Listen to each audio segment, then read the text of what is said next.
Okay, the Senate will come to order for this Wednesday, March 3rd, 10 o'clock in the morning. Roll call, please.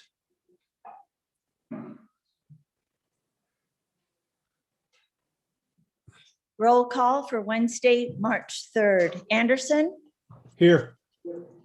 Baldwin? Here. Beitman? Boner? Here. Bouchard? Here. Case? Present. Cooper? Here. Driscoll? Here. Ellis? French? Here. Furphy? Here. Guru? Here.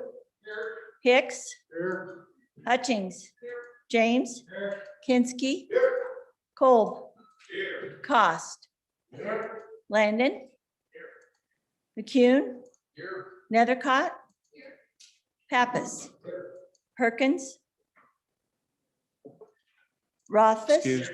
Salazar? Here. Schuler? Scott? Here. Steinmetz? Wasserberger? Here.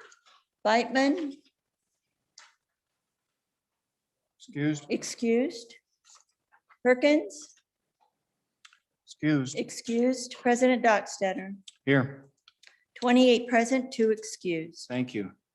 Pastor Sean Sells, before you give us the prayer this morning and you're joining us for the week, I've asked you to tell us a little bit about yourself and your congregation, your church, and then offer prayer, okay? Step to the mic, please. All right. Well, a little bit about myself. Married. My wife Sheila is a major select in the Wyoming Air National Guard. My daughter, married, lives in Cheyenne as well, works in town, and my son Caleb is a freshman at the University of Wyoming in the engineering program. So, love my family. My parents live with me as well. My church, the church that I pastor, Calvary Chapel here in Cheyenne, we've been around for just over 20 years now, and we work our way just systematically verse by verse through the Bible. And so in the 14 years I've been there, 16 years as a senior pastor, 20 years counting my time as youth pastor, but it took me about 14 years to teach verse by verse through the whole Bible. So I've done that, and now I'm starting again. So working through that again. We are a congregation of, typically around 600 people a week in there, a little less right now with COVID, but things are looking good anyway with that. But that's who I am. So if you ever want to ask me any questions or know any more about the church or anything like that, I'm here and available for you. Thanks, Pastor. We appreciate you joining us this week for prayer. I've got it. There we go. Pastor, we thank you for joining us this week. And it's always better to know a person a little better. And you just shared with us great task you have, verse by verse. Okay. All the best. And I like the part about loving your family. Yeah. Offer prayer now, if you would, please. Thank you very much. Let's pray. Well, gracious Heavenly Father, we're so thankful that we can approach you, that we have a God who cares enough to hear our prayers and to respond. Lord, I trust and believe that everything that we ask goes before your ears, you hear, and you find ways to respond to us. So Lord, sometimes in your own timing and in your own way, we trust all the answers that come, whether they're yes or no. We trust in you for your guidance and your leadership. Lord, we would pray for our state. Our state has challenges in front of it, and we would pray that you would be giving wisdom to the leaders that we have. Lord, each one of us wants to do our best to represent what we believe in this world. Lord, I would pray for myself and for those who stand before this legislative body, Lord, that each one of us would represent ourselves and our people well. Lord, I would pray for each of these legislators again, Lord. It's my desire that they would know that you love them as much or more than anyone else loves them and hopes the best for them. Lord, I pray that you would give them great wisdom, that they can lead us in justice and in mercy. And we pray this in Jesus' name. Amen. Thank you, Pastor. Anyone who arrived late for roll call couldn't lead us in the pledge? That'd be Chairman Perkins. Go ahead.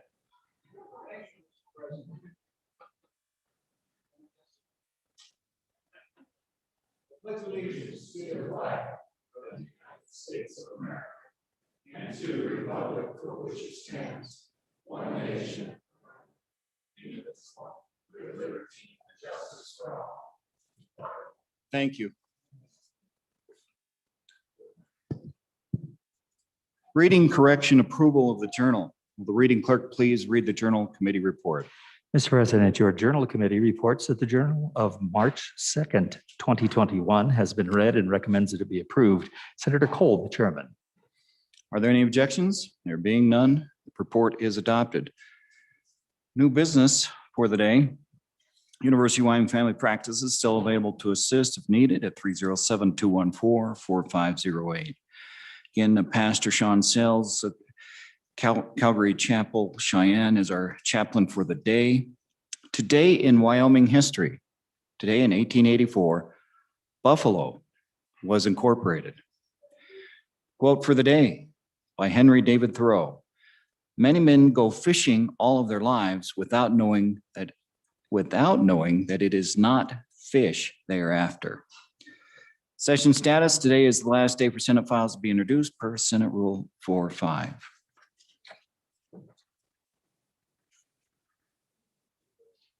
Senator Kinski. Got it. Privilege of the floor, if I may. Please. Thank you, Mr. President. I'd just like to share with you folks something I ruminated somewhere between 1 a.m. and 4 a.m. I feel I owe an apology to a public apology to my colleague from Campbell County. He and I discussed the floor action on Senate File 81 yesterday, and I came to understand what his view was. And I apologize to him for what was a breach. But I feel like if the offense is given publicly, the apology should be rendered in the same manner. So there's a couple lessons. One is I did not know how invested I was in that bill until I thought I was just going to step down briefly. I'd seen people better than me, like Senator Perkins and yourself, step down briefly, make a statement, get back and run from the chair. But the longer I talked, the more convinced I became of the rightness of my cause. And so it was, and I've never been one to hide my emotions very well. And so, my friend from Campbell County is equally as competitive. And the other thing is, I knew I was going to take a licking. I just wanted to make my statement and be done with it. And I was a little bit too anxious to do that. I jumped the gun. I did not realize he had not completed his floor presentation, for which I apologize. I thought he had, but he had not. And that is a breach of the rules, for which I apologize. And to this body, in hindsight, the takeaway is if you've got a bill that you're really invested in, just turn over the committee of the whole to somebody else for the entirety of the consideration of that bill. And so I just thought I'd offer that, and maybe I'll sleep better tonight, Mr. President. Thank you. Thank you, Senator. Very professional of you. Senator Wassenberger, follow up. Not again.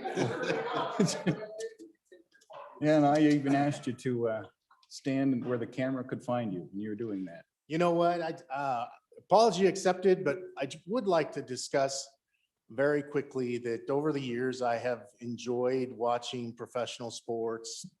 I love high school sports, college sports. I've watched a lifetime of really bad junior high basketball. And, you know, every now and then it's kind of like the Yankees and the Red Sox. You know, they have to clear the benches to get a little steam off the air. And the boys get a little chippy from time to time. And you know what? We're going to have issues on this floor that are hard, tough gut checks, tough votes that we have to defend at home. And that's just a part of our job. You know, I think as a citizen legislature, we address those issues. Sometimes the Senate and the House, we kick the can down the road, but we always try and make the best and do the best that we can for our people. And everybody was defending and pursuing their interests yesterday. And so apology accepted, and I enjoyed the issue, and I look forward to working with everybody on the floor. Thank you. Thank you, gentlemen. Nice start to the day, but Mr. Vice President. Mr. President, members, I reckon back to the. It is. Yes. You got it? Your mic is on. Says it here. So let it be. Mr. President, This conversation, which needed to be had, reminds me to my freshman year here. And I came in here the day before that we came in, and I sit here and I looked at the roof, I looked at the room, and I thought, what in the heck did I get myself into? And the gravity of the responsibility that I was about to face became overwhelming. And so as I was sitting here contemplating this, the president of the Senate walked in and he looked at me and he says, there's that deer with the headlight look right there. He says, come on back here, Senator. He says, let's have a conversation. So I went back and Senator Anderson, President Anderson's office, and we had a nice conversation. And he said, you know, Senator, he says, my job is to help you out. And we had a conversation. He's an old football player. I'm an old football player, a little bit about family and all that stuff. And as I was getting up to leave and walk out his door and come back out here, he said, but Senator, let me give you one piece of advice. He said, when you walk out on that floor as one old football player to another, it is a full contact sport. And you will be measured when you get knocked down, whether you can get back up and you can play the game. Mr. President, I think we just saw full contact. And I believe both of those individuals are outstanding football players in this building. So this is how you do it, folks. Thank you, Mr. Vice President. Okay, with that, we'll move on to unfinished business, joint concurrence committee reports pointed to all of that. We're going to go straight to rules. So with that, we are at that order of business, adoption of rules. Mr. Majority Floor Leader.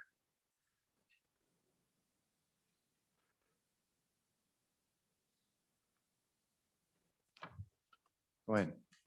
I move the Senate rules and joint rules previously adopted as the temporary rules of the Senate of the 66th legislature, together with any amendments adopted by the Senate, be adopted as the permanent rules of the Senate of the 66th legislature. You've heard the motion. Before voting on the motion to adopt the temporary rules as permanent rules, the Senate will first consider any proposed amendments to the temporary rules. Amendments to the temporary rules require a majority vote for adoption. Majority Floor Leader. Mr. President, I would move that Senate Rule 001 be adopted as an amendment to the rules, and I would call on Senator Hicks for explanation. Mr. Majority Floor Leader, I'll take this first one if that's all right with you, sir. Mr. President, I will defer. Yes. This one's a simple one, folks. Rule 1-4, the rules of the Senate be repealed. Folks, this cancels the Jonah. For those of you who didn't get to experience the Jonah, it's a story unto itself. So with that, that pulls the Jonah out of the books. That being said, all those in favor, say aye. Aye. Aye. Those opposed. Jonah is done. Now, Mr. Majority Floor Leader. Mr. President, I'd move that Senate Rule 0002 be adopted as an amendment to the rules, and I would call on Senator Hicks for an explanation. Senator Hicks. Mr. President, this is just adopting a rule that conforms with our Constitution under Article 3, Section 20. That says no bill shall be altered or amended in its passage through the Senate as to change the original purpose of the bill. So we're adopting a rule that says we're going to follow the Constitution. Mr. President, this is a recommendation. There has been on occasion over the years, maybe a little bit a latitude with this. So we just want to reaffirm through our rules that this is going to be the standard procedure within the Senate. Thank you for your consideration and ask for an aye vote. Follow up, Senator Perkins, Chairman Perkins. Quick question on this. It's been my experience that sometimes, I haven't seen this very often. This has happened when it passes the Senate. I have seen it as a bill has gone through the process that has not been the case. And so I guess this is just, this rule is just dealing with with scope of amendments that happen in the Senate. And I was just wondering if there was any discussion talking about any kind of rule, if that's happened, if that's been the case, has that happened throughout the process of the bill, if that should, if there was any discussion about that, and if there's a rule or something that we should look at adopting with regard to legislation as a whole. Because for example, Mr. President, you may have a Senate file that starts here, goes and so would comply with Rule 11, the proposed Rule 11.6 as it passed through this House, goes into the other chamber, is changed, then comes back on either concurrence or non-concurrence. And should we have a rule that helps guide, should there be a rule that guides us with respect to that bill through its entire process? Or is it just, should it be just limited to amendments that are in the, that are covered by this rule, that are amendments that occur only in this chamber? Further questions before we go back to the sponsor? Further questions? Senator Hicks, respond. Mr. President, I don't have the exact answer to that, but just thinking through that process, I don't know how it would meet the constitutional muster. Even if we adopt this rule, we send one out of here, it goes over to the other chamber, and it's so altered. I think that you come back and contest that as being outside of the purview of the Constitution. So that's would be my answer, having not given a lot of thought. It still does not meet that litmus test. So not to say that it wouldn't happen, but I think that becomes incumbent upon us to go back to our rules and our Constitution and say, what you've done is unconstitutional. I don't know if that answers the question or not, but that's as good an answer as I can come up with on the fly, Mr. President. Senator Perkins. Thank you, Mr. Chairman. I appreciate that. And that's kind of what I think too. I think the other thing that I would ask about the rule, and as you think about, in the rule, generally, someone would stand up and they would say, I think that this amendment would be unconstitutional. It violates Article 3, Section 20, and the result would be there wouldn't be a. Usually in our past practice, there hasn't been a ruling by the chair. It hasn't been something you would send to Rules Committee. You would simply reflect, that would be a reason that you would vote no on the amendment or no on the bill, is because if you don't think it's constitutional, that's a reason to vote no on the bill. And so we haven't ever had this. Ultimately, it's up to the body as a whole. And if majority of you think it's unconstitutional, then the bill fails and it dies, as would, or in this case, would an amendment. So with this rule, does that then put us in a situation where someone challenges constitutionality, the chair, whether it's the chairman of the committee of the whole or the president or whoever the presiding authority is in second reading or third reading comes up, that we start now that with this rule, there'll be an appeal process, that we end up having a ruling out of the chair and a potential appeal to the Rules Committee, and then we come back onto the floor for ultimately, if they want to appeal to the floor like we do with other rules? Or do we see it just happening the same way that it's always been? You just reflect your opinion about constitutional as reflected in your vote of aye or no, and everybody gets their own vote. Just a question how we see this being implemented. Further questions, Senator Rothfuss. Thanks, Mr. President. I'll respond to that. And before that, a quick point of order. Technically, since this is not committee of the whole, each of us has 2 speeches, and theoretically, we should have let the good vice president speak last. I don't think we were noting that. So I'd suggest that we give the good vice president a 3rd speech, since we've whiffed a little bit on that protocol. So called. But I'm speaking for my first time, Mr. President.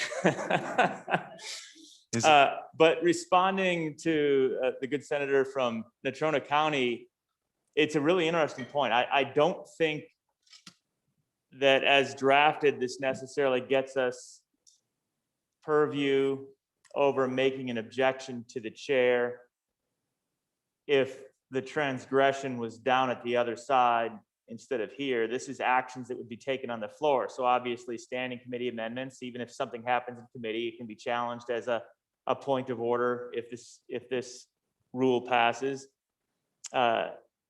And then any action taken here on the floor on a committee of the whole or second or third reading, it's very clear. And I suggest that this is something maybe we want to consider then on the Rules Committee for the future, is how we would want to handle objections to a circumstance. And potentially it could be a circumstance where during concurrence, somebody could object and say, objection and find this is out of order pursuant to some Senate rule, that it was outside of the chamber amended. But it specifically says on its passage through the Senate as to change its original purpose. So I guess the question there is specific to, does that mean, is passage to the Senate incorporating a concurrence vote? And I guess honestly, I'm not entirely sure. It may or it may not. So it's a great thought by the good senator from Natrona County. Very clear that it applies to all of the work we do over here. I think we'd have to talk through whether it would apply to a concurrence vote challenge. But on and forward, it's a good rule change.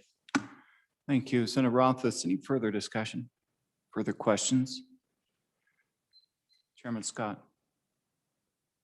President, often in the past, we've taken roll call votes on amendments to the rules.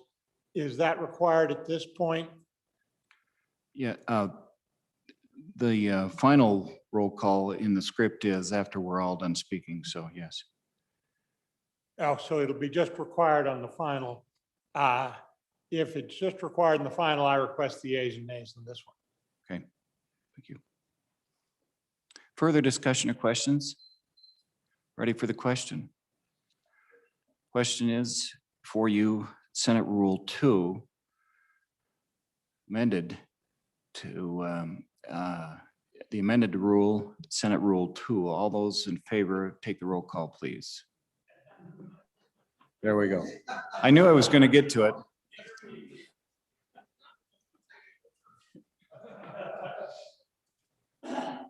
Anderson, Aye. I, Baldwin. I, Beitman. I, Boner. I, Bouchard. I, Case. I, Cooper. I, Driscoll. I, Ellis. I, French. I, Furphy. I, Guru. I, Hicks. No. Hutchings. I, James. I, Kinski. I, Cole. I, Cost. I, Landon. I, McCune. I, Nethercott. I, Pappas. I, Perkins. I, Rothfuss. I, Salazar. I, Schuler.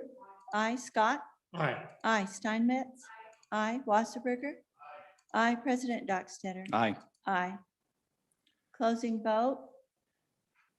Closing vote closed. Senate Amendment SR 0002, 29 aye, 1 no.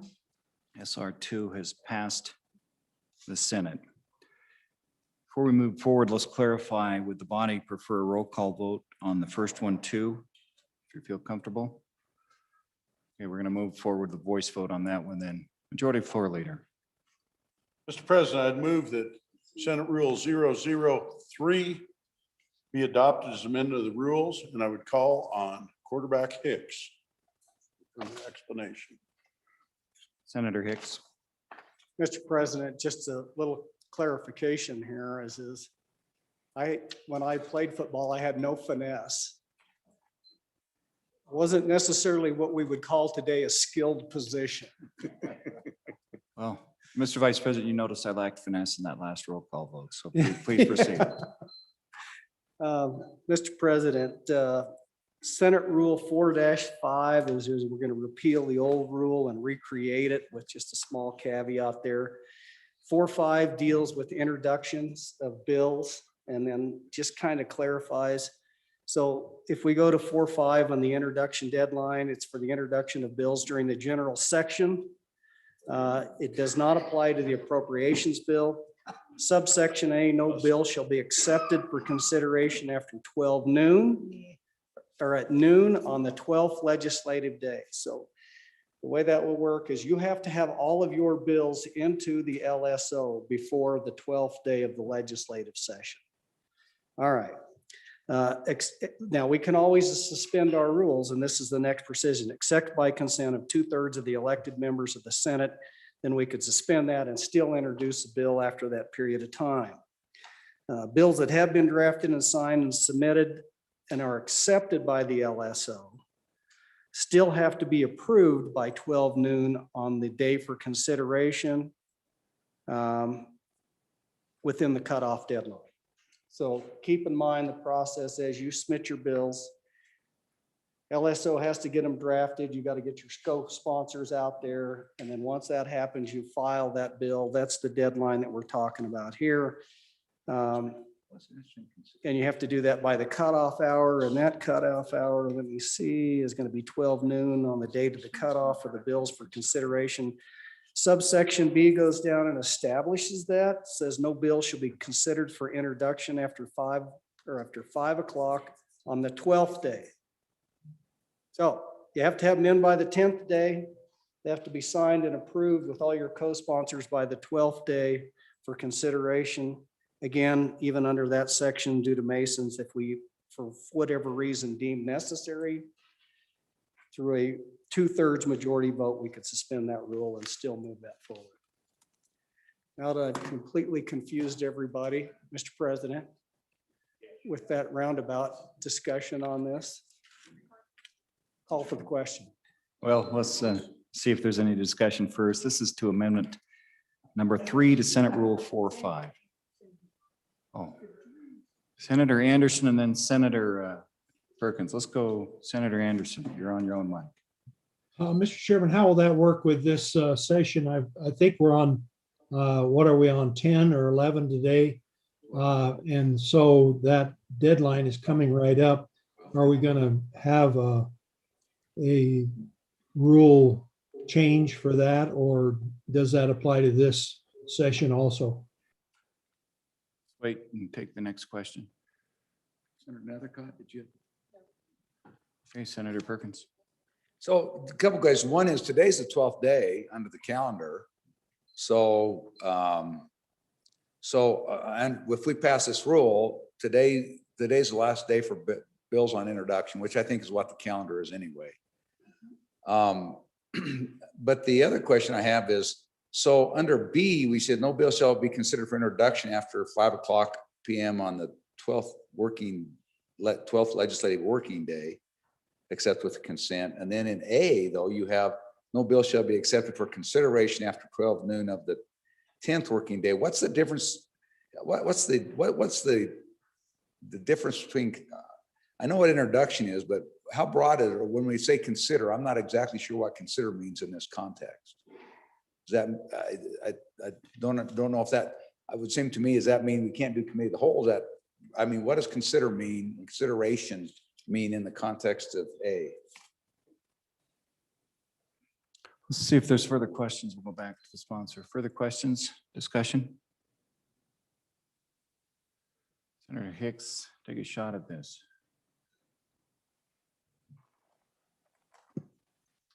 Oh, wait before you speak. Let's have Senator Scott. Mr. President, first, if it's needed, I will again request the ayes and nays in this rule. Thank you. Second, I will say that I'm confused by the language as to exactly how this is going to work. And I did find the current system confusing this year. So this is what really is going to, as I read it, going to govern us going forward. And I am unclear as to exactly what we're doing here. So I hope we'll get some further clarification. Senator Rothfuss. Thank you, Mr. Chairman. So the impetus for this particular rule change is that in our current rules, there's no clear deadline difference between when you have your bills submitted and numbered compared to when they are introduced into the legislature. But we operate with a 48-hour difference between those two times, so that you have to have your bills submitted to LSO and numbered, right? The button needs to be pushed prior, as we know, in this instance, I believe that was Monday at noon. And then those would have to be introduced to the chamber by the president by 48 hours after that fact. So in other words, is that today at noon, if I'm not mistaken? Yeah, today at noon. That's how we have operated. That is not what the rules currently say. They are ambiguous because they sort of lump it all together. And this rule change proposal is trying to clarify that there are two different deadlines within the Senate rules. The first deadline is for the bill submittal cutoff. In other words, that's the filing moment. That's what happened this week, Monday at noon. And then recognition separately of consideration for introduction. And in this, it's the B paragraph, no bill shall be considered for introduction after 5:00 p.m., the 12th legislative working day of the session, except by consent of 2/3. So it is clarifying through this rule the practice that has already been in place, where we have two separate deadlines, one for filing of the bill, the other for introduction to the chamber by the president as two separate actions. Hopefully that helps to clarify. I'd be happy to answer any other questions. Before we go back, let's go to Senator Nethercon. Go ahead. Whoops, I thought I had it. There Thank we you, go. Mr. President. I don't have my rule book in front of me, but if we can add maybe definitions to those terms, that could be probably very helpful to understand. I've even heard in this debate this morning, differences in understanding between introduced to filed to submitted.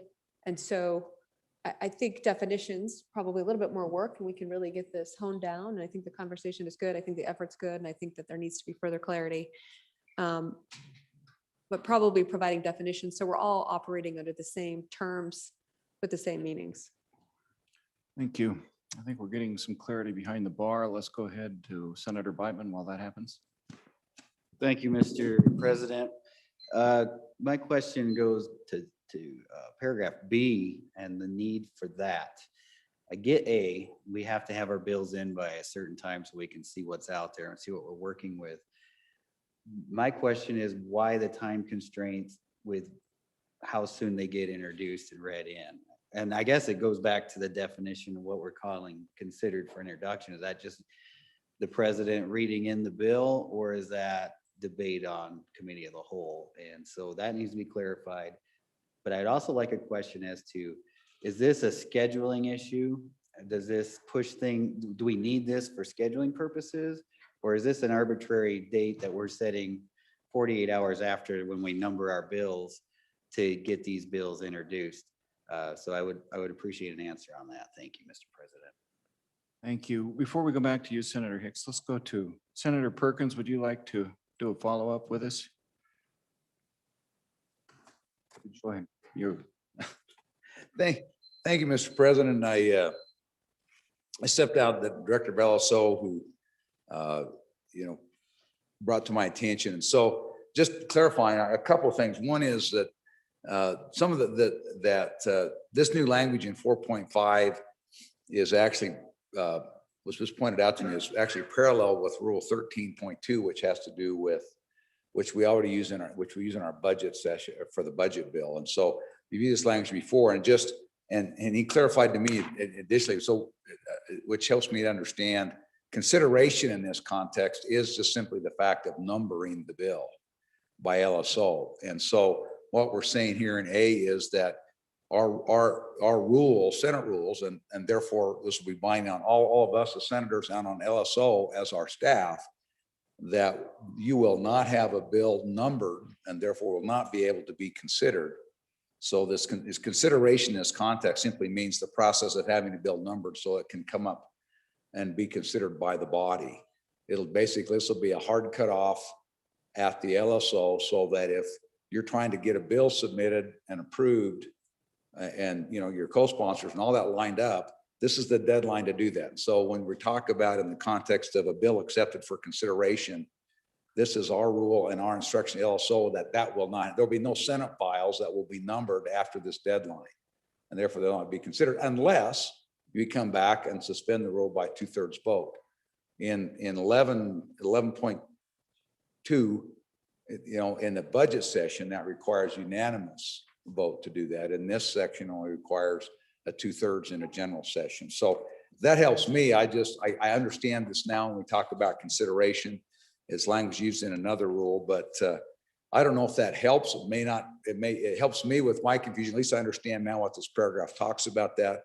I'm not so sure for posterity that hasn't had the advantage of this, but at least I do understand now. And I did understand the introduction. This language with consideration was of some concern. Having talked with the director and now understanding what it means, I understand how to interpret it now. But it may not be that clear to people who haven't been involved in this discussion, or even I may not have said it well and you still may be ultimately confused. So thank you. Thank you. Before we go back to Senator Hicks, any further questions or discussion? Senator Hicks, whoops, Senator Rothfuss, go ahead. Thank you, Mr. President. For my second time, I just wanted to address the good senator from Sheridan's question about the B paragraph and why we would need a separate introduction deadline. We've always had that. In fact, that's the thing that's been explicit, is the 12th day of the legislative session during a general session is the introduction cutoff. And then we also have last day for committee of the whole, last day for second reading and third reading. And it's by tradition, it's by practice. Honestly, I don't know that the system would break down without the B paragraph. I think it's just some guideposts to ensure that we understand how the workflow is proceeding. Committees then know what they probably will have without a 2/3 vote. Everyone will recall we went through these rules, those that were here last year. I ran a bill long after the deadline and it passed both chambers, and we just did what was necessary to get it done. So we know we can do that, and we can get it passed. And now we have it by 2/3, which is an appropriate level. But again, without the B paragraph, I don't think anything would break down. You would just then be able to effectively read in right up until a deadline where the committee of the whole took over, assuming that you've maintained that rule. So I think it's more signposts of when things are going to flow than anything else as the justification. With regard to the good senator's questions about definitions and more clarity, I think there is more clarity when read in context and when read in association with Rule 13 and then the rest of Rule 4. But reading the paragraph in its entirety within context, each of the terms tends to become more self-evident as you read through linearly. And perhaps it's not sufficient. One of the challenges is with rules, obviously we don't have 3 readings typically, and we're really calling on adoption of this today. It's something that we can work on in the future, or those that are on the Rules Committee in the future can work to provide further clarity. But what I would ask is for the body to support this, because it's a heck of a lot clearer than what we're operating under now. So if nothing else, it's better. That's good. Thank you, Mr. President. Getting better a little bit at a time. All right, any other comments or questions? We do appreciate Senator Rothfuss and Senator Perkins for helping us with that clarification. Vice President, would you like to close out?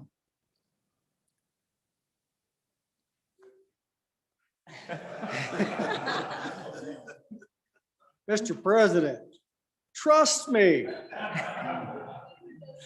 Mr. President, it's always nice to have friends that you can throw a lifeline when you're struggling out here and the lifeboat's sinking and you know you're going down with it.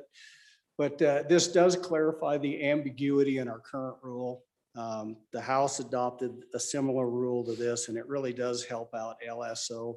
Doesn't make us have to make a determination of the stretch of our rules. So it is a much more refined, better, and clearer process than what we were operated on. And that was the only intent, was to clarify those. So thank you, Mr. Chairman. Thanks for my lifelines, and just vote aye. Thank you, everyone. No further discussion. Yeah, is there a question? Question being called on amendment number 3 to Senate Rule 4.5. Chief Clerk, take the roll. Anderson, Aye. I, Baldwin. I, Beitman. I, Boner. I, Bouchard. I, Case. I, Cooper. I, Driscoll. I, Ellis. I, French. I, Furphy. I, Guru. I, Hicks. I, Hutchings. I, James. I, Kinski. I, Kolb. I, Cost. I, Landon. I, McCune. I, Nethercott. I, Pappas. I, Perkins. I, Rothfuss. I, Salazar. I, Schuler. I, Scott. I, Steinmetz. I, Wasserberger. I, President Dockstader. I, closing vote. Closing vote closed. SR 0003 30I. Amendment number 3 to Senate Rule 4.5 has been adopted. Mr. Majority Floor Leader.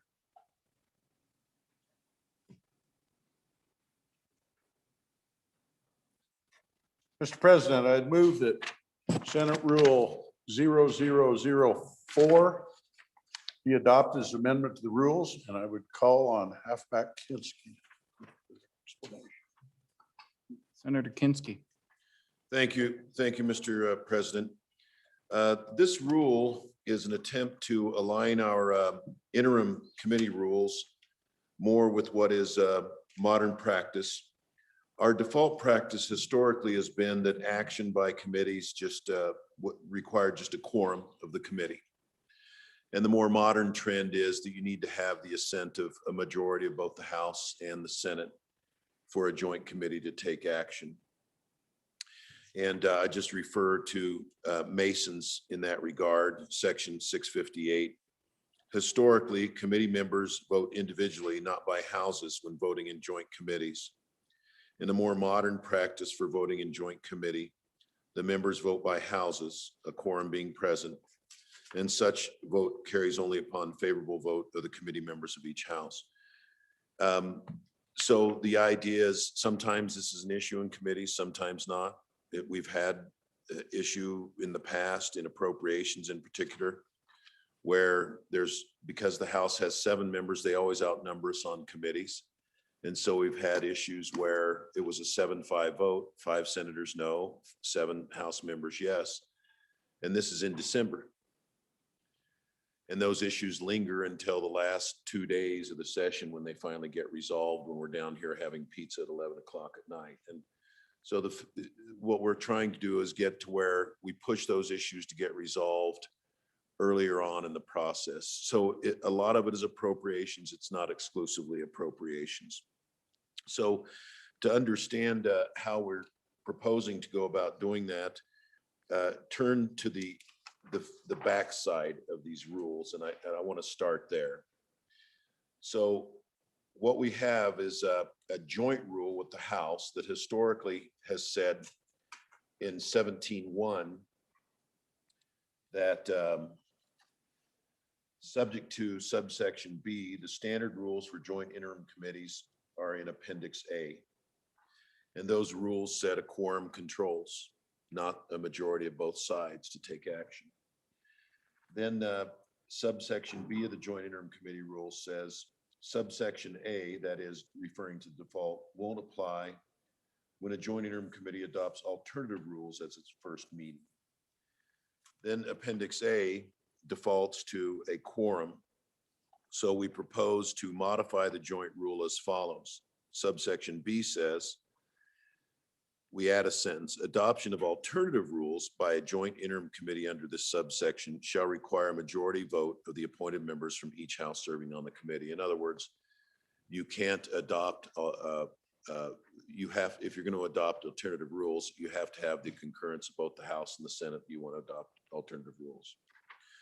Then the model rules, which are the default rules, provide that the quorum necessary for a joint interim committee to transact business shall be a majority of the members from each house who are appointed to serve on the committee, except as otherwise provided, a majority may act on any matter. And then we've added a majority vote of the appointed members from each house serving on the committee is required to sponsor legislation.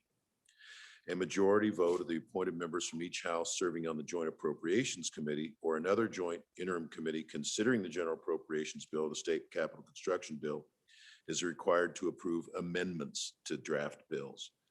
So this eliminates what's come to be referred to colloquially as the cram down. And so what this means, if both sides were to adopt it, both houses were to adopt it, it means that the first meeting I ever attended on appropriations, we proposed that it require a majority of both sides, the House and the Senate, to adopt any amendments. They wouldn't concur. Previously, we had voted for a default rule that says that wouldn't be the case. It just took a quorum. And so this would change that default rule. We hope that our colleagues will adopt this as a joint rule as well. And I don't know whether that would be the case or not. We'll see. If we have a different joint rule than they do, then there is effectively no joint rule, and staff tells us then we would be guided by historic practice or by Masons. And Mason says the more modern practice is it requires a majority of both bodies to transact any business, including amendments. So that's the joint rules. Now on the front side of this, again, this now is a Senate rule. These are two Senate rules rather than joint rules. And what we're trying to do here is bootstrap ourselves a little bit in the event that. I'm sorry, Senator Kinski, you're gonna have to wrap it up. You've done your 5. Oh, I'm sorry. But we'll give you some closing time here. Okay. So the two Senate rules are intended to bootstrap ourselves, stating it's our policy that any amendments should have the concurrence of a majority of both sides. And then ultimately, if all else fails, if we're outnumbered, the president can just appoint 2 more members, and then it's 7-7, which we hope would not happen because our workloads are already pretty strong. So we're trying to send a policy statement. Let's set aside the cram downs and sit down early on in the joint committee process and get our work done instead of pushing the can down the road. Thank you, Mr. President. Further discussion or questions for the senator? Senator Perkins. Thank you, Mr. President. So what we've got here in SR 004 is it says the limiter or the identifier number shows a JR would be joint rule / Senate rule 004. But I think that both of these are Senate rules. So this is not a joint rule. So that's my first question is, we had talked about this before. I know that the leadership committee, Senate leadership has talked with House leadership. And so my first question is, I take it from this that there has been no agreement on a joint rule. So thus we have two Senate rules. And so if we don't have a joint rule, we have a Senate rule. Senate rule is not binding on the House. So then if I understand the strategy then is that we'll rely on historical practice or Masons. I'm not sure which of those come first. Masons would help the Senate position, but the historical practice since the 60s. So you've got 40, 60 years of historical practice has been, it's the way that it is, that the cram downs have been available, particularly in the Joint Appropriations Committee. And so I guess as I look at this, it seems to me it's a little bit of a nuclear option, and maybe we're to that point. But I take it, those are my questions. One, has there been any agreement with the House? Have they said no? And two is if you've talked about this, I mean, which is going to prevail? Is it going to be historical precedent, which is not would be opposed to this, and we'd be right where we are with the joint rule we had last session, or the temporary rules we have now, or would Masons prevail, which would favor the Senate, or is it, if there's no clear direction on that, then we're just still at the same stalemate we've always been. So I don't know what voting this rule gets us, other than I guess we can stand up and say that's the way we feel. But I don't know how that helps advance the ball for the people of the state of Wyoming. And just, I'm looking at other ways to try and solve this issue. But I'd just be interested in having the answers to those two questions. Thank you. Let's take some further discussion or questions. Further discussion, questions. Let's go Senator Nethercott and then Senator Rothfuss. Thank you, Mr. President. Committee members, having served on the Judiciary Committee for the last 4.5 years, it has always been the practice of that committee and something important to the committee to have this practice in place. And so always made a point to ensure that the Senate position was always held on the Judiciary Committee. And that's how we have operated. Sometimes that's good and sometimes that's bad. And so I urge caution about this effort, having seen it in practice for the last number of years. And certainly it makes sense that if a bill isn't going to pass out of the Senate side on a committee, that we're going to save time and efficiency of resources associated with moving legislation through. But that isn't always the case. And so it seems like a good idea, and it's probably not that terrible if it passes, but it's also not that great if it does.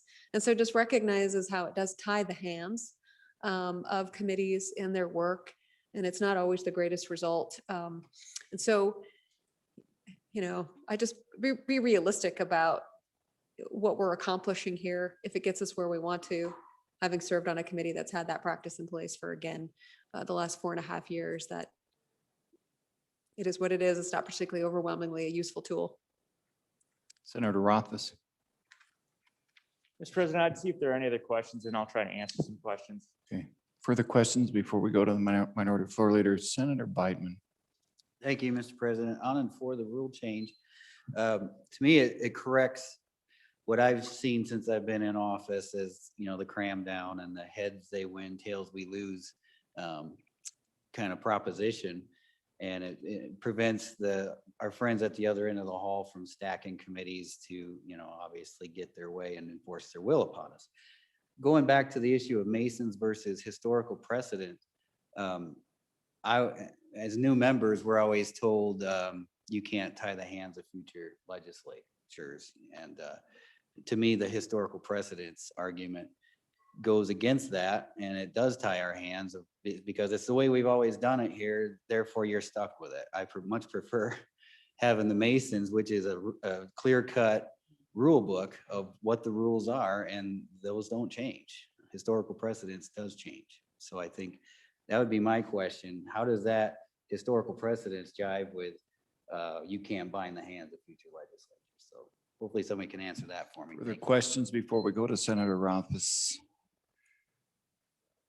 Senator Ellis. Thank you, Mr. President. Just kind of an observation, because I've served on committees where you do have that gridlock. You have a majority of House members who vote to advance a bill, a majority of senators who don't. And then, the bill gets assigned, and usually House members want it first. They spend a ton of time debating and considering those bills, only to have it come back to our chamber and die in committee. And so I do think that, in some of the bills that I've seen worked that way, it doesn't seem like an efficient use of our time if both sides aren't invested, because it does take both sides to create the law. So I am wondering if we've looked I'm sure there's some information out there we could probably look at that would quantify that. And maybe it happens a lot, maybe not very much, but I can tell you on the committees I've served on, I've seen it happen, and I feel like it's really frustrating. And I think there is value in having the House at least consider our position, because not all of them, or I think there are many House members who recognize that that's maybe not the most efficient use of our time either. Thank you, Mr. President. Thank you. Let's go to Senator Steinmetz and then Senator Boner, and then Senator Landon in that order.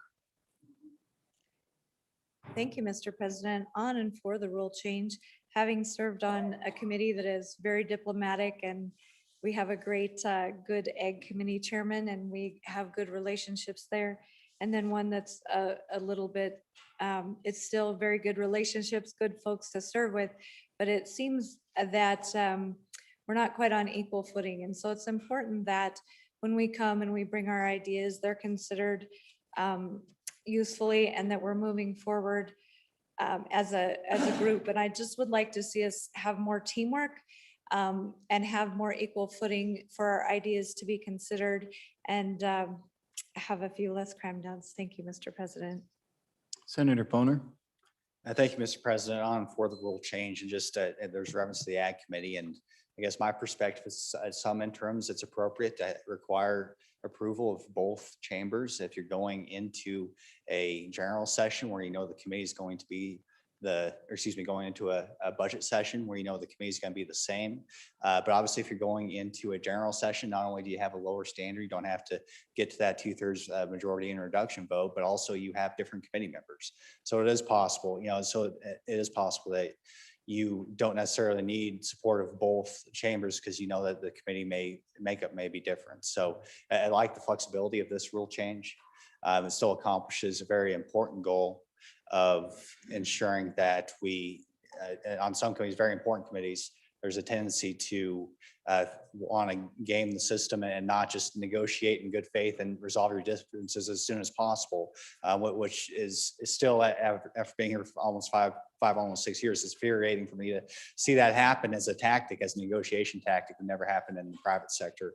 And so I think this gets us to where we want to go, where we just resolve our differences as soon as possible in respect of the fact that this is a citizen legislature. And that's where the more thoughtful discussion is going to take place, is in December or leading up to the session. It's not going to happen at 2 o'clock in the morning at the last day. And so I think that this is a good objective. It doesn't have to be a House versus Senate thing. It can be a good governance issue, and with plenty of flexibility for the committee chairs to make the decisions as to what's going to suit their committee and suit the circumstances, depending on whether they're going into a budget or general session. So on and for the rule change.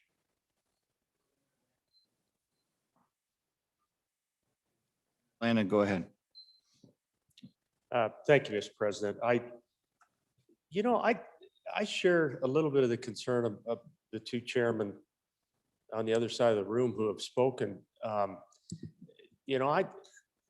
guess my question would be on this front. If this is really an appropriations issue, and I've lived it, you and I served together, Mr. President, on the Appropriations Committee, we get it. But if it's an appropriations issue, I wonder if there was a discussion in committee about it being an appropriations rule. I can take the other side of the argument with regard to our interim committees. There's a lot of times, Mr. President, that a bill may not have the support of one chamber, but we know that going out of there. And the other chamber knows it. And they know that if they don't work that bill and work hard to appease the side that didn't necessarily vote in a majority for the bill, that it's not going to go anywhere. I've seen bills arrive down here at the session, get worked pretty hard in the other chamber, and come down here fixed enough that we're okay with. I honestly think that setting up an adversarial situation before you even get to an interim committee, I just would caution that. So my question is regarding appropriations and why the rest of the committees. Thank you. Mr. President, first, if I need to, I'm going to ask for the yeas and nays. This is an important rule. And frankly, in response to the last comments, I think it may be more than just the Appropriations Committee. I think there may be a systematic difference in the committee that I chair, where it may be important to have this rule. And it is, Mr. President, I've been on committees that have done it one way and committees that have done it the other way. We tried it with majority of each house for a term or two on committee 10, and then went back to just a simple majority. There wasn't a systematic difference between the two houses, and that it's easier when there isn't a systematic difference to do it by simple majority of the members that are present. Where there is a systematic difference between two houses, then requiring both houses, I think is necessary. And Mr. President, I'll go back to a little bit of history.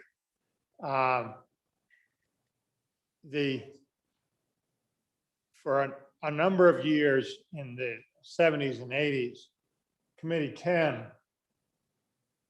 functioned with a very liberal committee in the House and a very conservative committee in the Senate. And there would be all kinds of interim bills proposed, and they would all fail when they got to the Senate for that reason.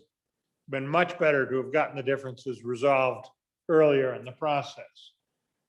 That one got solved in the 92 election, where the voters replaced 16 of the 17 members on that committee. And we started from scratch. I said I and Madam Chairman Dorothy Perkins, Drew's mother in the House, and everything was fine after that. We worked together well. But that's what can happen if you get these systematic differences, and the result is that we fail to reach conclusions.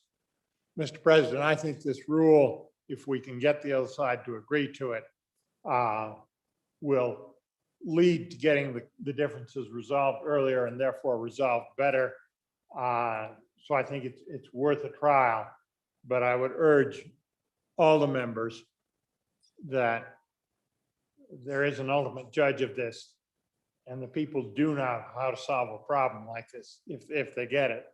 And they did once before in my memory on Committee 10.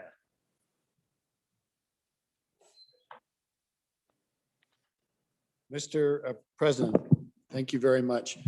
Mr. President, I've been around a couple of years too, and we've had ins and outs of this rule. Occasionally, it kind of manifests itself in the chairmanship of a committee in the interim. There have been a couple occasions in our history when we actually haven't had co-chair. We've actually had just a chairperson of a committee because that's the way the committee actually voted to assert on that.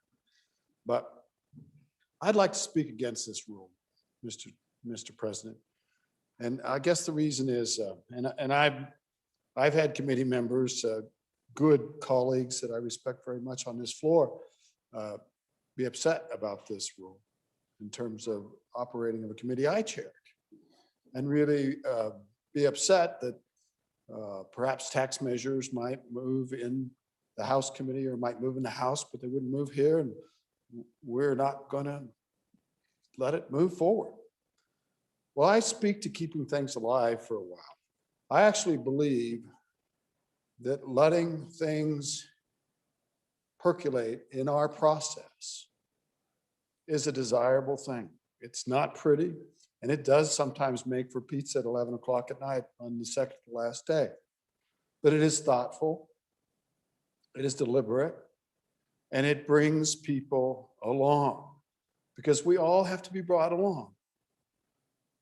As an example, Mr. President, I don't think that we've all come along to the need for new revenue measures in the state of Wyoming. I'm pretty sure we're eventually going to get there. I don't think it will be during this session. But if you kill all those things outright at the beginning, we will never begin a thoughtful walk. And you picked the issue. It doesn't have to be taxes. That just happens to be the one that I've been involved in lately on this. Appropriations is a different animal. I've been there a couple times through that committee. I understand this issue.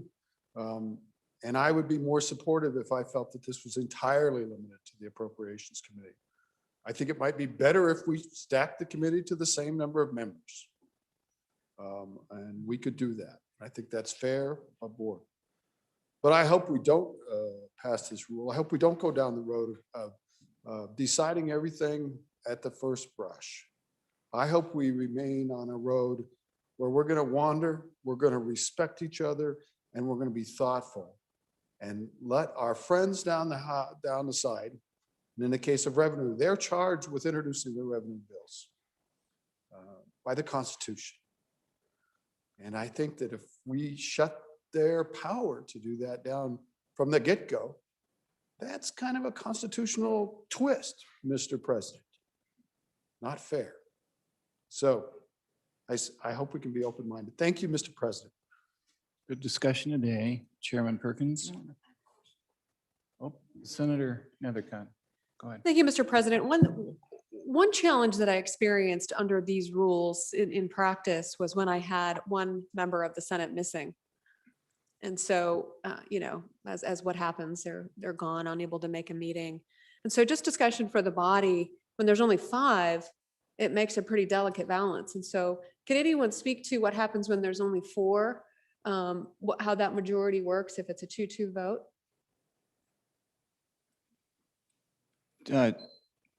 Senator Rothfuss. Thank you, Mr. President. Mr. President, I just wanted to go through some of the questions and discussion and point out a few things that might help illuminate the debate.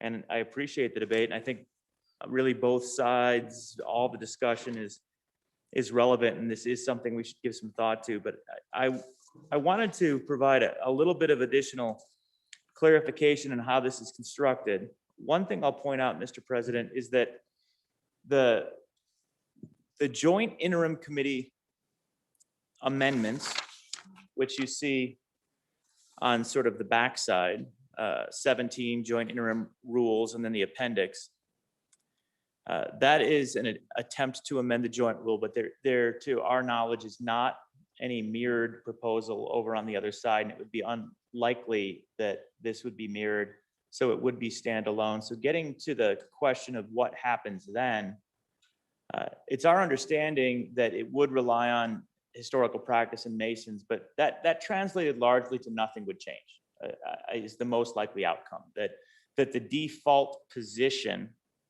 would be the default position we're in right now, which is that a majority of all members of the Joint Committee would pass a motion as the default rule set. So I just wanted to clarify that that's the likely outcome. It would only be in one side's joint rules, and our understanding is that then really wouldn't take hold. I'll note that this is divisible very easily and intentionally. All right, that wasn't an accident that it was made divisible. If you like the idea of Senate rules changing so that we reinforce this concept and indicate our support for both chambers voting separately during the joint interim committees. And I'll go through a little bit of how that carries out, because they're not strong teeth, but there are some teeth there. Then this could be divided such that we would not pass one and potentially pass the other, and it can go either way. We could pass both. They do stand appropriately alone.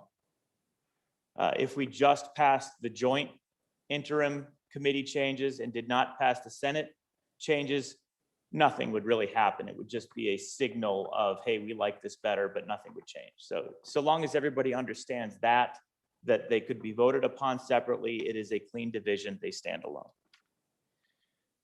Getting back to the changes to the Senate rules to address some of the questions raised, and I'm grouping some of the questions, but I think this will help to address. In 17-1, it calls out the concepts that were described of the majority of each chamber voting separately. And then on amendments specifically, you'll see in the paragraph Romanet 2 that for budget amendments, you will have majority of each chamber voting separately, but that for all other standing committees, you would have just a majority of those voting. But there is a little bit in the B provision where if a bill is passed through the committee process, the interim committee process, in a way that doesn't comport with paragraph A, the presiding officer immediately refers it to the Rules Committee. Doesn't kill the bill, but it's referred to the Rules Committee for further consideration. And then the Rules Committee could just say, we're fine with it, kick it back to the floor. It could be referred to a standing committee that's appropriate, or a lot of different actions could be taken. But I just want to point that out. The last sentence of the paragraph B provides a little bit of key language. Getting to 2.7, the second rule change for the Senate, the committee membership. The key concept change here is the idea that if there is no rule that provides this predisposition for each chamber voting separately in place, then the presiding officer may appoint a like number of members. So this is specifically the provision that goes to the Appropriations Committee, where if there is a cram down circumstance, it would provide an opportunity for the presiding officer to take the number to 7. On a regular standing committee, it would allow the Senate to go to 9. Senator, you're starting to run out of time. Running out of time. Absolutely. Thank you, Mr. President. So that provision is really the teeth that we have here to provide a little bit of an outlet to give some flexibility to the presiding officer to match those numbers if desired. It doesn't have to take place. So that's a little bit of background that hopefully provides additional clarity, Mr. President. And I do have one more time, but I'll wait for some more questions. Thank you. Further discussion, Senator Perkins? Oh, we haven't had Senator Ellis yet, so go ahead. Thank you, Senator Mr. President. Just a thought that I want to reflect on.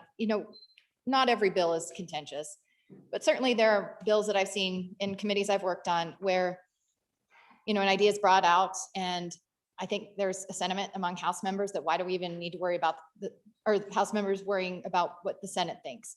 And I think we kind of start losing some of that art of compromise, because if they know they don't need to work for your vote or get your ideas or your concerns addressed, there's just that lack of incentive. So that was just one additional thought I wanted to mention, because I do have concerns about our chamber. I think that Wyoming, unlike our federal counterparts, we still work together in a very functional way. And a big part of that is compromising and working language. So I want to preserve that, Mr. Chair or Mr. President. And so I do think that this provides that balance so that we are encouraging both chambers to work together to find compromise. Thank you. Thank you, Mr. President. And we're having so much fun with this, so I'm going to go ahead and divide the rule. Obviously, the division is Senate Rule 17-1, and the other division is Senate Rule 2-7. Oops. They're on paper airplanes at Senator French. And then I guess Joint Rule 17-1B and Appendix A 11 Cap B, the joint rules, I guess does that go with either one of them, or is that its own division as well? Point of order. Go ahead, Senator. The workable division is each side of the page. You can divide it cleanly that way. Separating, Mr. President, the two Senate rules does not work well because of the new reference in paragraph C to Senate Rule 17-1, which has to go into place above. Otherwise, it all fails. So dividing the two Senate rules isn't workable in its current form. So, Mr. President, the appropriate easy division would be sides of the pages, whether it's Senate rules on one side and joint interim committee rules on the other side. So for- Excuse me, common rules, joint rules. So for simplicity, we'd say Division 1 is the front page, back page is Division 2. Is that correct? Mr. Chairman, yes, and I believe, so front page would be the Senate rules, and that's Division 1 as point of order, and Division 2 could be, if the good senator from Natrona County agrees to that division, the other side of the page. How do you feel about that, good senator from Natrona I'm County? fine with that division. At the end of the day, I don't think it's going to make any difference. So that we'll go ahead and make that division. Division 1 is the front of the page and Division 2 is the back of the page. On Division 1, Division 1, and actually that makes this for me a lot easier. Just on and against Division 1. At the end of the day, I think regardless of whether this rule is adopted or not, two things I think are clear now. One is the other chamber has not agreed to a joint rule. And I think I agree with the comments before. I think the most likely outcome is reverting to historical precedent. And so what that means is we'll do this and we'll still be right where we were. And even with this rule, all it does is it maybe makes the pain, it just moves the pain a little bit later in the process. And what I mean by that is, so you modify and one side or the other is able to enforce their will on the original bill. When it goes to their chamber, they're going to do whatever they want with the bill. If they change whether it's education, whether it's appropriations, whatever it is, they're going to make their amendments. They're going to they're going to do what they do, and we're going to do what we do. And then if we don't agree on that and there's differences, then it goes to conference committee where it is an equal voice, and it doesn't go unless you have a majority of both houses agree on the conference committee, or it comes back in concurrence. And again, if you don't concur, or you do concur, you've had a majority vote of both houses. So to me, in my mind, we can have this blustery show. I think it will probably result in some back push, but I think that will go away in a year or two. We'll be back to right where we were before. So I think it's a matter of whether you pick your poison, and you can have it out in you can have whatever more fair leaning, more balanced bill comes out of your joint committee, which may then obligate you to support that a little bit more when it comes to vote. Or if you just get railroaded, if you just get overrun, when it comes back here, you stand up. And my experience is that if the Senate, this body's always been very supportive. If there was an amendment or something happened in the bill that was simply you thought was a particularly bad idea, you just go overrun by either side. It happens at the other end of the building as well. So I don't know that, it'd be nice if all that, and the fact that it comes down to the 11th hour, I don't think that will change. What changes is we all get tired, and so we may give in. And if that's the case, that's our fault. That's our decision. If we can't agree and we feel that principled about it, we did it a year ago, and there was a bill that died. On a budget bill, you can't let it die, but we can all adjourn and go home, and the government calls back in special session. Our sister state of Alaska a few years ago, I think 4 or 5 special sessions because they couldn't agree on a budget bill. So the fact that it comes down to the 11th hour on the second to last day, or even the last day, if it really is violating our principles to vote or to compromise with the House in some degree, that and we do, and we quote cave, that's on us because we didn't have to, but we did. And the same goes down at the other end. So I think that's that. And the other one on the bottom, that 727, I think is a spectacularly bad idea, because we start appointing members, they start appointing members. They win because the most we can appoint to a committee is 30, and they can still appoint 31. So you start appointing, if we're just going to start appointing to additional committees, I just don't see how that solves the problem, because they can always appoint more than we can. So With that, on and against Division One. Senator Rothfuss, and then we're going to come back to the sponsor, Senator Yeah. Kinsky. Go ahead, Senator. Thank you, Mr. Rothfuss. President. The point of order I wanted to make was just that now that we have divided, this is for new senators, now that we have divided, the clock, so to speak, resets, everyone is back to a fresh count on discussion. So feel free, if you've already spoken for your first time or even your second time, you now have 2 times. You don't have to use them. Yeah, you're welcome not to, but just so that everyone knows the rules. You have 2 times on Division 1 and 2 times on Division 2. Thank you, Mr. President. Thank you. Use your time wisely. Senator Kinsky. Thank you, Mr. President, for my first time on Division 1. So I'm going to push back just a little bit on, I heard the word bluster used.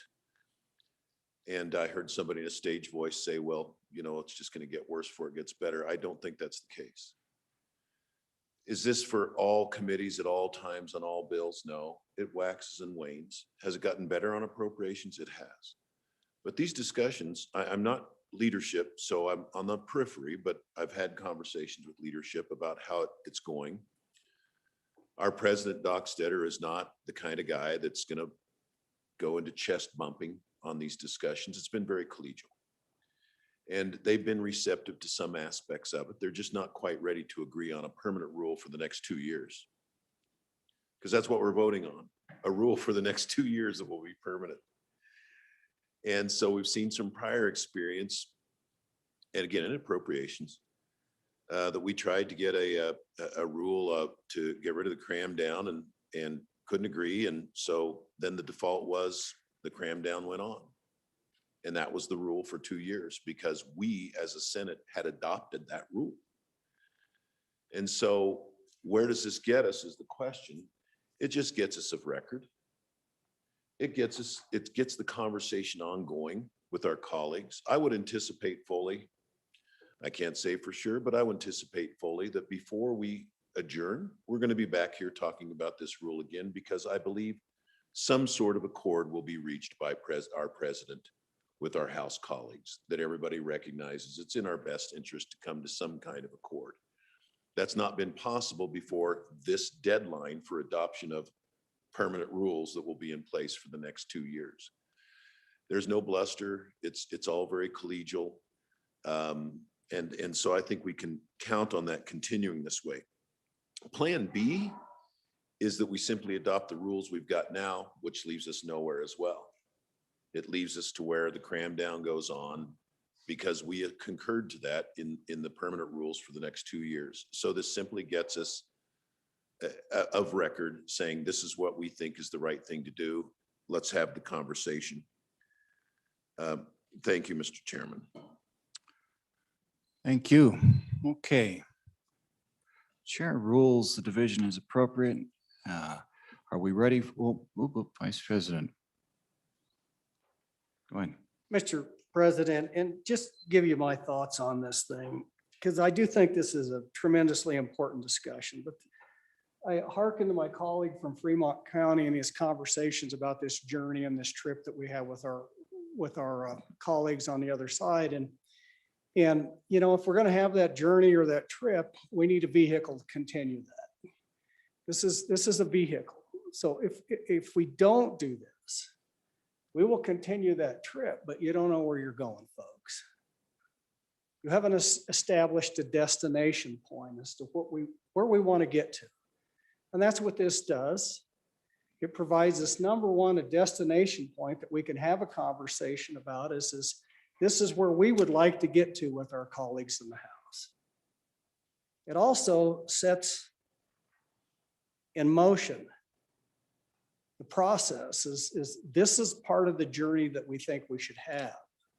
So we've established what we think our destination is, and that is said, we're going to have a majority of both committees. But the vehicle to get us to the destination is this. The conversations, it was brought up earlier. So what are the conversations that we've had with our colleagues? Obviously, we've had these, we started back in December, and we had them in January, and we're continuing to have them. And what we see is we're having a conversation. We give a little bit, they give a little bit. Where have they given? So if you go down to Senate Joint Rule number C on 2.7 Section C. And what they've said is we're okay if you guys adopt that. And I'm going to paraphrase this. If you adopt it, we'll probably adopt it. But the conversation is, you know, we really are not interested in arming up a bunch of committees doing that. Neither we. What they said is we get it on appropriations, folks. We get it, and we're willing to have that conversation with you. And if we want to just do that through adding a couple of more members on the Senate side or some other alternative that we adopt, but without that vehicle in this discussion, we'd have never got there. You've got to have a vehicle to get to the destination that you want to get to. This is the vehicle. The other thing we've talked a lot about, precedent. So the way it works under our system is first is the Constitution, then statutes, then we have rules, and then we have precedent, and then we have Masons. That's how this will work. This starts down the road of establishing what the Senate would like to see and precedent. Does it get us there? Probably not, but it's the vehicle to continue to have the conversations with our colleagues in the House. If we don't do this, is anybody going to remember this next 2 years when we come back? Is anybody going to remember this conversation? Well, I'm pretty sure if this is our rules, we'll probably remember this conversation because we'll start it all over again. It starts to set the precedent in the Senate to say we want to continue to have this conversation with our colleagues in the House. We may never get there, folks, but it is a tool to continue to have that conversation. Thank you, Mr. President. Thank you. Senator Scott. Mr. President, first I want to clarify that my request for yeas and nays applies to both divisions of this. And then, Mr. President, I'm going to urge the Senate to vote for both divisions, really to support our leadership. The situation with the House, particularly with the appropriations, has not been satisfactory. We need to have a vehicle so that we have better results out of the interim work. I think it won't solve the problem. I think maybe we're going to have to solve our ultimate problem by just being very insistent, and that'll probably mean a special session at some point, maybe well this year, but we'll see.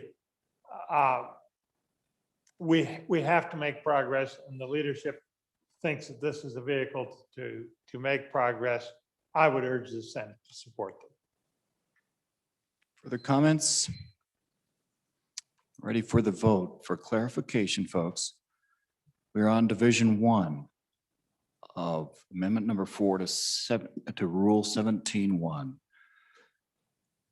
Roll call.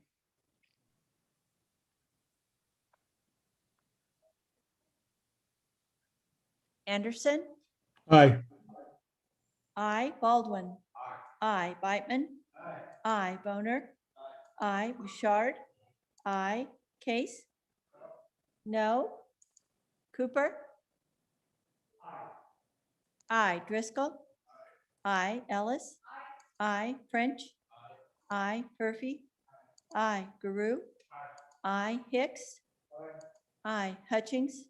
Aye. James. Aye. Kinski. Aye. Cole. Aye. Aye. Cost. Aye. Landon. Aye. McCune. Aye. Nethercott. Aye. Pappas. No. Perkins. No. Rothfuss. Aye. Salazar. Aye. Schuler. Aye. Scott. Aye. Aye. Steinmetz. Aye. Wasserberger. Aye. President Dockstader. Aye. Aye. Closing vote. Closing vote closed. Division 1 of Amendment 4, 27 aye, 3 no. Thank you for the vote count. Now let's move on to Division 2. Any further discussion on Division 2? Question being called. Roll call. Chief Clerk, take the roll. Division 2. Division 2, Anderson. Aye. I, Baldwin. I, Beitman. I, Boner. I, Bouchard. I, Case. No. Cooper. I, Driscoll. I, Ellis. I, French. I, Furphy. I, Guru. I, Hicks. I, Hutchings. I, James.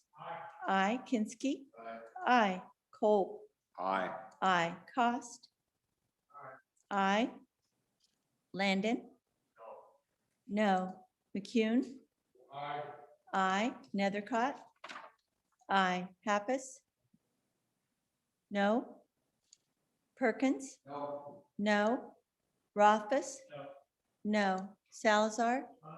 I, Schuler. I, Scott. I, Steinmetz. I, Wasserberger. I, President Dockstader. Aye. Aye. Closing vote. Closing vote closed. Division 2 of Amendment 4, 25 aye, 5 no.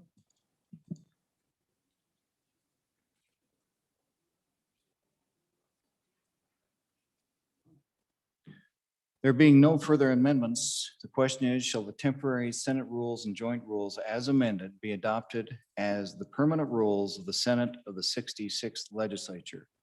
A majority vote is required for adoption of the motion. Chief Clerk, please call the roll.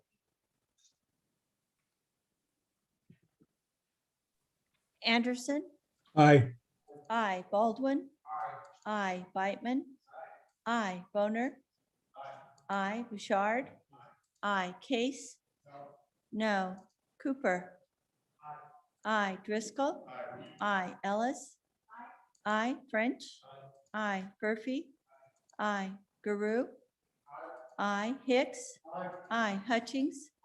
I, James. I, Kinsky. I, Cole. Aye. I, Cost. I, Landon. I, McCune. I, Nethercott. I, Pappas. I, Perkins. No. Rothfuss. I, Salazar. I, Schuler. I, Scott. I, Steinmetz. I, Wasserberger. I, President Dockstader. Aye. Aye. Closing vote. Closing vote closed. 28 aye, 2 no. By your vote, the temporary Senate rules, joint rules have been adopted as amended to be the permanent rules of the Senate of the 66th Legislature.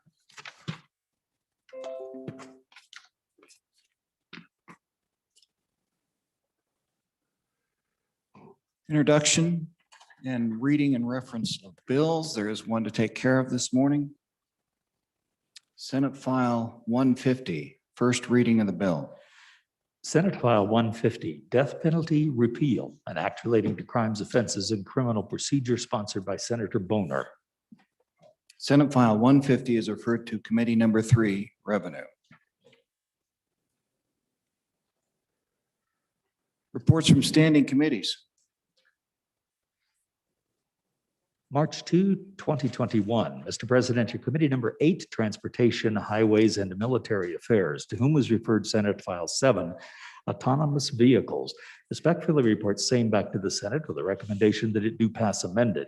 Ayes, Senators Anderson, Furphy, Landon, McEwen, and Pappas. Senator Landon, Chairman.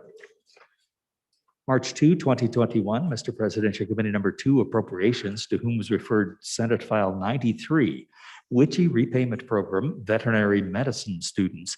Respectfully report same back to the Senate with a recommendation that it do pass. Ayes, Senators Guru, Kinsky, Perkins, and Steinmetz. No, Senator Hicks. Senator Perkins, Chairman. March 2, 2021.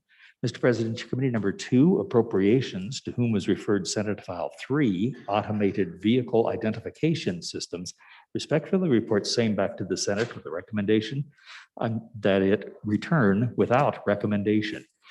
I, Senators Guru, Hicks, Kinsky, Perkins, and Steinmetz. Senator Perkins, Chair.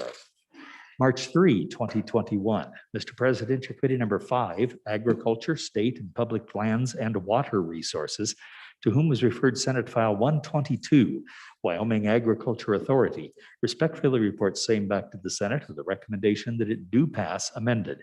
Ayes, Senators Boner, French, Cost, and Wasserberger. Excused, Senator Bouchard. Senator Boner, Chair. Mr. Majority Floor Leader, something to say to us. Oh, first, Senator Boner. Please, oh, there you go, sir. Go ahead. Thank you, Mr. President. I ask that Senate File 122 at Wyoming Agriculture Authority be referred to Committee number 2, Senate Appropriations, as it does have an appropriation. Without objection, is referred to Committee number 2. Mr. Majority Floor Leader. Do that one more time for the record. All right, Mike would. Mr. President, I move we stand recessed until 2 p.m. All those in favor of the motion? Aye. Those opposed? Nay. Lunch. Okay, thank you. Could I just have your attention for just a moment, please, as you move into the lunchroom?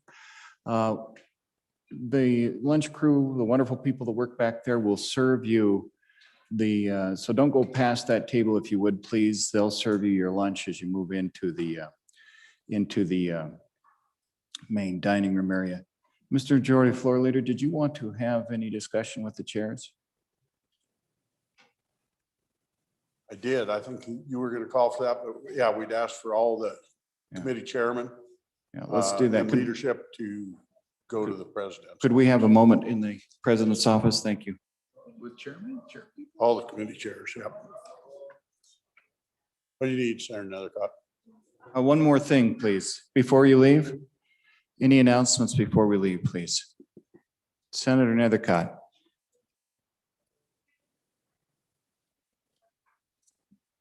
Thank you, Mr. President. Committee number 1 will be meeting at noon to do Senate confirmation hearings for the 3 individuals. So that's where your Senate Judiciary Committee will be. We'll be doing 3 interviews, 1 for the Office of the Guardian Ad Litem, 1 for the Office of Administrative Hearings, and 1 for the Department of Corrections. You're welcome to attend. We'll be down in the extension in room 2 over the lunch hour starting at noon. Thank you. Thank you. Further announcements? Chairman Perkins. Thank you, Mr. President. Your committee number 2 appropriations will be meeting. We'll call it for 12:15.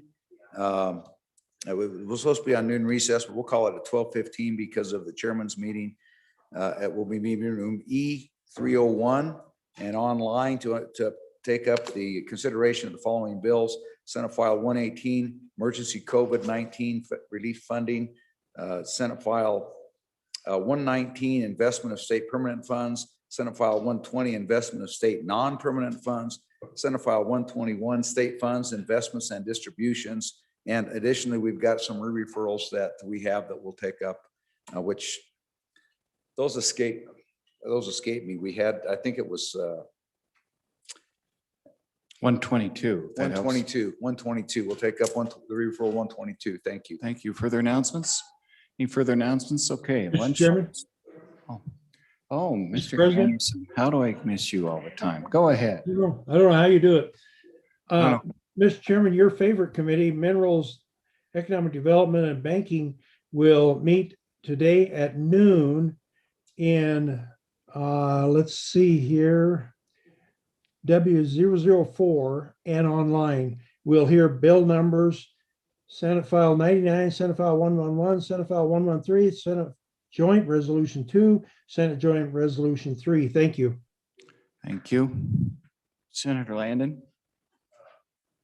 Mr. President, thank you. Your Transportation Committee, which is always going somewhere, we're going to go upon adjournment to the causeway down in room 2, just past the toll booth.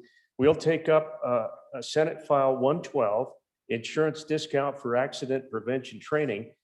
Senate File 106, Transportation Statutory Amendments 1, and Senate File 107, Transportation Statutory Amendments 2. And Mr. President, I have decided to move the consideration of Senate File 73, the tolling authority for I-80. We will move that bill to next Monday, so we will not consider that bill tonight. Those first three bills, just right past the toll booth, Mr. President, and we'll see you there. Thank you. Thank you. Go ahead, Vice President. Could we have the good chairman of the Favorite Minerals Committee redo that with the name and not just the number? So read in the name of those bills that are going to be heard. Chairman Anderson, did you catch that? I did, Mr. President, and I can sure do that. Senate File 99, unfair employment practices, off-site lawful activities. Senate File 111, School of Energy Resources Budget Submittal. Senate File 113, Budget Business Ready Communities Amendments. Senate Joint Resolution 2, Convention of States. Senate Joint Resolution 3, Federal Suspension and Orders on Oil and Gas Production. Thank you, Mr. President, and I am assuming I'm not going to make your meeting in your office. I don't see how that'll happen, but we may put a phone on the table for you. Thank you. Let's see. Anything else for announcements? Chairman Case. Mr. President, I apologize. I have an inadequate announcement. But your Revenue Committee will meet tomorrow, 15 minutes upon a noon adjournment, and we will, or on noon recess, and we will continue upon adjournment. We're going to work our way through all the bills that have been assigned to the committee, Mr. Chairman, probably in numerical order, but we might put one of mine at the very end. We will also hear, if it is assigned and referred to our committee, Senate File 150, Death Penalty Repeal. And I promise, I just don't have the paperwork here. I will do a better notice before the end of the day. But we will hear all the bills that have been assigned to the committee, starting it on the noon recess and continuing to adjournment. Appreciate it, Mr. President. I'll do better. Oh, you're fine, Chairman Case. Thank you. All right. Any further announcements? Oh, Chairman Ellis. Thank you, Mr. President. I apologize. I didn't realize we were doing announcements for tomorrow during this recess, but your Travel, Recreation, Wildlife Committee, Committee number 6, will continue its work on Senate File, I believe, 103, dealing with hunting license allocations tomorrow morning, starting at 8 a.m. Thank you. Thank you. Further. All right. Just a moment of your time, Chair.